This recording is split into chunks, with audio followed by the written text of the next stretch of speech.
మనం సగర్వంగా చెప్పుకున్నాం. ముఖ్యంగా మన మండలంలో పల్నాడులో వేల కోట్ల రూపాయలు, వేల లక్షల రూపాయల పొలాన్ని, ఆస్తుల్ని కూడా మనం ఒక తెల్ల కాగితం మీద రాసుకునేవాళ్ళం. స్టాంప్ చూపి రిజిస్ట్రేషన్ కూడా అవసరం లేదు.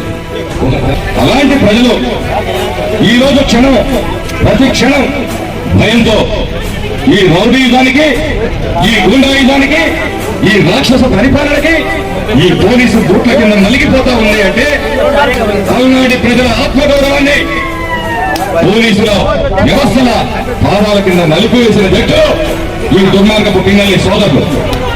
గ్రామాల్లో నీళ్ళు ఇవ్వలేదు కానీ మరి తమ్ముడేమో బెల్డింగ్ షాపుల్లో క్వాలిటీ లెక్కలు దొరకదు, 2 గంటలు తెరుస్తారు గవర్నమెంట్ షాపులు. 250 నుంచి 300 రూపాయలు చీక్ లిక్కర్ రేటు ఈరోజు 250 రూపాయలు. ఒక పేద కూలీ దగ్గర 200 అదనంగా దోపిడీ చేస్తున్న ప్రభుత్వం ఈ జగన్మోహన్ రెడ్డిది, ఈ గుడంబ శంకర్లది.